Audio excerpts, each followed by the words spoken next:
there. Welcome to Wow Cruising. Hello. We're coming to you from Portugal. Back from our transatlantic cruise, which has now been over for a month? A month. Yeah, about a month. So when we last made a video, we were planning on going on the Oasis of the Seas in... What time was it? It left in April from Florida. Correct. And... Or it was supposed to leave. Supposed to leave from April. And we had done a lot of planning on this cruise because I had wanted to go on the Oasis class ships ever since they were announced.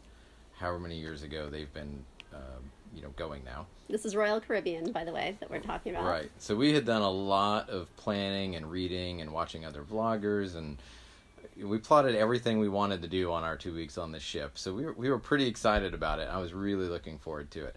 And as you may or may not know, the Oasis Seas was involved in a accident when it was in dry dock, fixing an azopod before they did the crossing. So it was kind of done as a last-minute thing prior to the crossing for safety reasons, I imagine.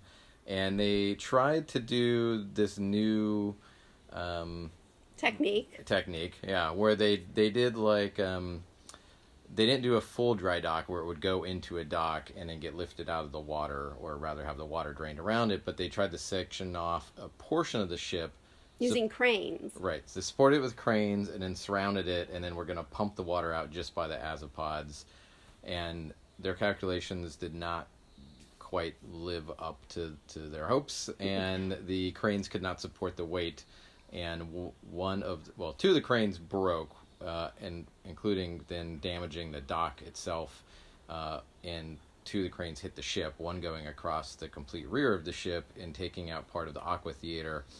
And this happened, I don't know, like Early April. I think it was early April. Once we found out there was an accident, of course, then we were on the Cruise Critic forums prior to the cruise. So, of course, this became kind of the topic of the day for the following days. And everybody was, of course, concerned how it might impact their cruise, because I guess we're all a little bit selfish when it comes to our cruising. I should say, firstly, that... Excuse me. Nobody was hurt in the accident. I think there was a couple of minor injuries in the dry dock area, but no one was critically hurt or lost their life. So that was the first concern, of course, and then we were selfish about our... Like, what's going to happen now? What's going to happen with the cruise? Are we still going to be going on a cruise? Right. So, and there was lots of activity in the threads, people wondering the same thing. So... we started kind of eyeing other options just in case, but optimistically, I think everybody thought that, the cruise was still going to happen. Spoiler alert, it didn't. So, I don't know, it was about 2 or 3 weeks before the cruise was supposed to leave that it was canceled? It was very close. We got a text message and an email. Yeah, they didn't cancel it right after the accident. I think they were kind of hoping that they would be able to fix the problem. Yeah, I don't know if it was hope or if they hadn't assessed the full extent of the damage yet. Right. But we were hopeful.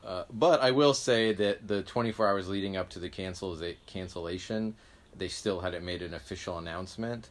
And so I had already been looking and bookmarking cruise alternatives that would be within the same time window that we then kind of needed to coordinate our existing plans under. So I felt because we prepared. had another couple that we were also meeting to go with us, and we were kind of tied to the date, at least within a few days or so. Yeah, we couldn't leave much earlier because the other couple we were traveling with kind of had a hard date. They had to wait till after. And then once it gets to be too far the other way, then existing transatlantic flights were going to be kind of too much of a problem, because we did have a nice buffer on each side of things, but obviously only so much of a buffer. We had about a week to work with. So we had found cruises that would work, in kind of expecting the worst.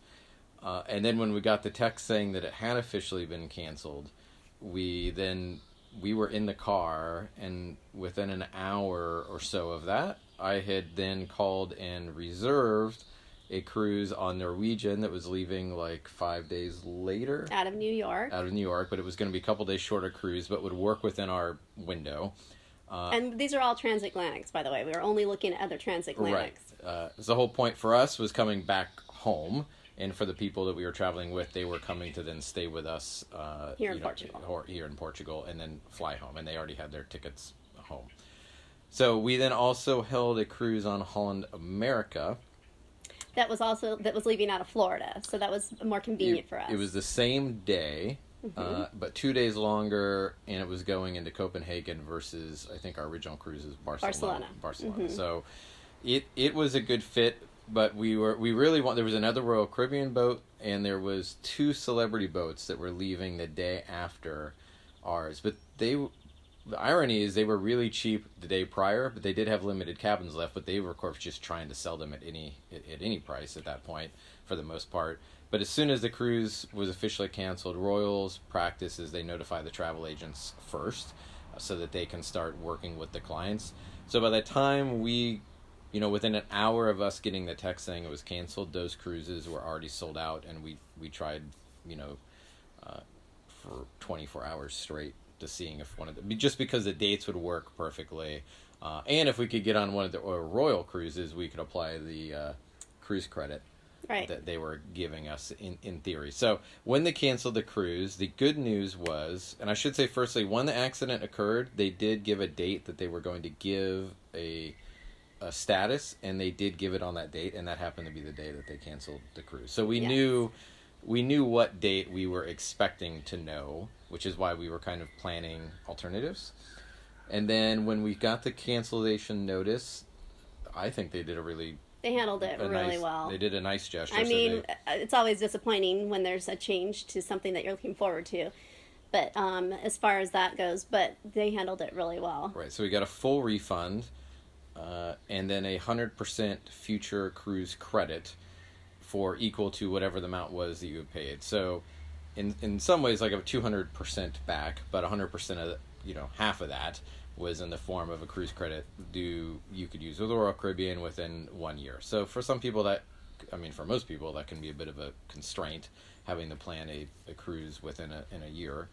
I guess first world problem, but you still, you weren't out money because you still at least got your 100% back from the trip, as long as you got onto one of these other boats that was going, or ships. So they gave us the cruise credit, I think it was roughly a week after the cruise was canceled, and then a refund, I want to say it was about within 2 weeks. And our experience was quite good. They honored the dates. I called with a couple questions because they were also covering a couple of third part, like if you had flights booked and whatnot, they were offering some credit to offset that if you had booked your airfare independent of them. And every time I called them, which I think was 3 times in total, they were super friendly, helpful, and all the money appeared within a couple days of them saying that it would. So, long story short, we ended up going with the Holland America, which we had never been on them before. No. And the great thing was it was the same day that we were originally going to be leaving on the Oasis. But a different port. But a different port. But within, the first port would have been Miami. Port Canaveral. Would have been Port Canaveral. But we ended up going out of Fort Lauderdale, which was very smooth. I don't know. That was the first time we'd ever gone out of Fort Lauderdale. It was busy. There was like 5 boats there. Yeah, but you were just in, and they got you on the ship pretty quick. So anyhow, we chose Holland America, much smaller boat than the Oasis of the Seas, and it was the Zuiderdam. Zuiderdam. We think. And it was really nice, and we actually like mid-sized ships like that, smaller ships. But it was just, we had to kind of get our head around it because we were, we knew nothing about this boat. We knew nothing about the boat. It was the boat that had room for us. At the right price. And also it was completely different than what we had been planning. We'd been planning to go on this big cruise ship with all this entertainment and things to do and so forth. So that'll be another discussion, another episode. Yeah, we'll go into full detail about the cruise itself as the next video. Because one of the challenges we had, I will say, with any of those Holland America boats, other than the couple new ones, is we couldn't find any vlogs or video reviews of much of them. Not a lot of information. Most of the things we did find were few and far between and really old. Yeah, so we will definitely be doing an episode on the trip itself on Holland America. But back to our change of plans. So when we chose the Holland America one, it was a little tough for us because when we're on a long trip, especially, I, in particular, really like to have a balcony. I can get claustrophobic, and I just like to have, access to fresh air. Fresh air makes a big difference. So that was kind of, like you said, everything was filling up. We didn't have a whole lot of time to kind of debate about which one we were going to take. So we did end up with a window. And surprisingly, it wasn't that bad. It was a lot bigger than I thought it would be. It wasn't just a little portal. It was a decent sized window. It wasn't floor to ceiling either. But No. It let in plenty of light. You could see the water, and I think there was a lot of fear of the window. And then once we got in the room, it was quite comfortable. Yes, and plus we were midship, low down, so we were about as midship as you could get. We didn't hear anything. It was nice and quiet. We didn't feel a thing. No, it was very... So anyhow, that's what we ended up taking instead. So, if you want to know what we thought of the Holland America cruise and how it compares to our experiences on other Royal Caribbean or Norwegian or Disney or anything past, because it was definitely different than anything we've done before. And we'll go into full detail about the cruise, the ship, and what we thought of Holland America. Yeah, and we had 16 days on board with Holland America. So we feel like we got a good feel for it and what it was all about. And we can share that with you in our next episode. A little bit of everything. So we'll go over all of it. Yeah, so make sure you hit subscribe and the little bell, and it will alert you when that's ready to go. All right. All right, thanks for watching. Bye. Bye.